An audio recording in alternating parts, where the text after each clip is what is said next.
don't know me, my name is Meredith Brink, formerly Meredith Patton, and I've been attending All Saints since I was in my mom's womb.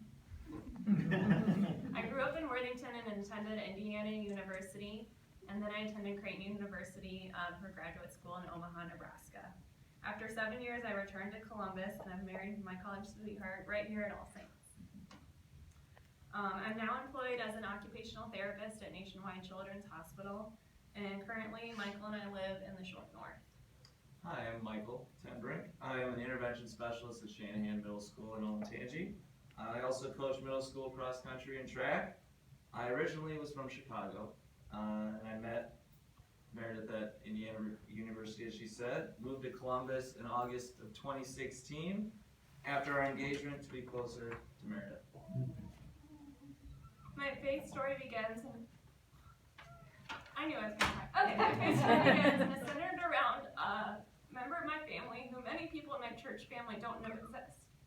My brother Aaron is 27 years old and he is severely multi-handicapped. He requires total assistance for things like getting dressed, going to the bathroom, and other everyday things.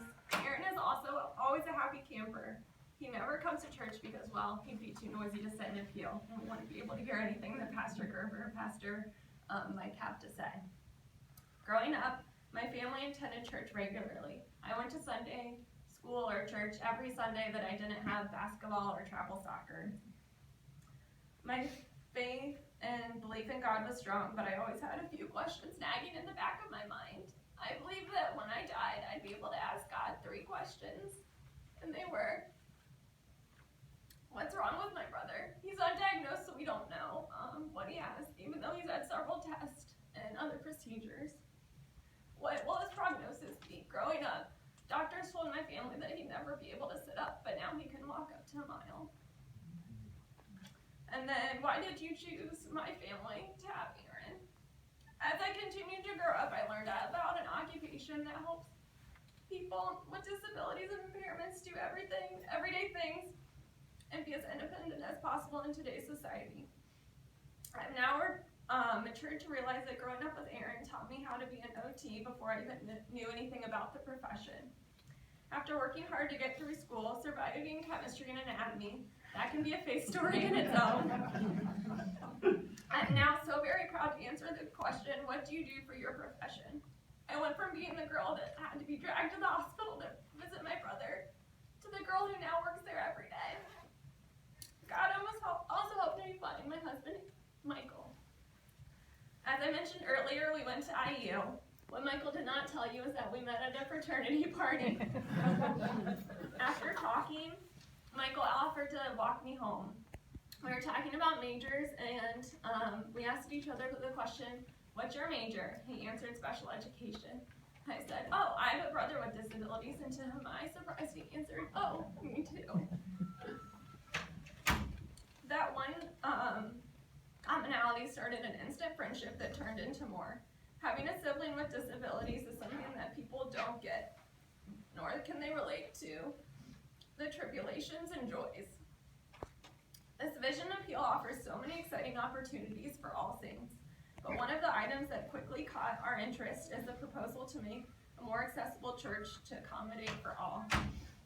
For example, a family or accessible restroom may initially sound nice to have, rather than a necessity, but I can personally and professionally relate to the need.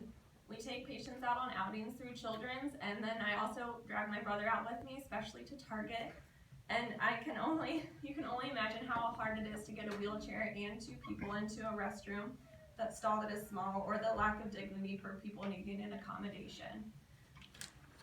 An accessible church may open our building and God to members and visitors who may have stayed away due to the restrictions of our facility. And now Michael's going to share a little bit about his faith story. So when I first met Meredith, I knew that she had a great foundation of faith, was a major part of it. Whenever I visited Mare, she was always excited about going to All Saints Church on Sunday. With that being said, my first exposure to All Saints was as a non-Lutheran visitor. Pastor Bonnie and Pastor Mike played a big role in my decision to become a member because of their welcoming and open door policy. Moving from Chicago was not easy. I did not know a lot of people, but every time I stepped into the doors of All Saints, everyone was so welcoming, happy, and just passionate to talk about their faith. Meredith had the wonderful idea to use our baptismal candles to light our wedding unity candle. These baptismal candles represented the unique and individual faith journeys that each of us brought into the marriage, as well as the unity candle not only signified us, but the inseparable bond we made with ourselves and our families, but also the dedication we have to grow our faith together. As Meredith and I considered the invitation to join the Vision Appeal Committee, we could see a correlation to our baptismal and unity candles ceremony. All Saints already has an unbelievable foundation, a collective of many faith stories, missions, and sharing of God's love, and I think the next steps we take together will enhance All Saints for the future. Meredith and I are super excited about the impact the Vision Appeal will have on All Saints and our faith. We are a young couple who are enthusiastic about attracting other young adults to All Saints and continuing to grow our faith with the enhancement of adult programs. For these reasons, we look forward to taking part in the Vision Appeal to help our church grow in faith and last for many, many years to come.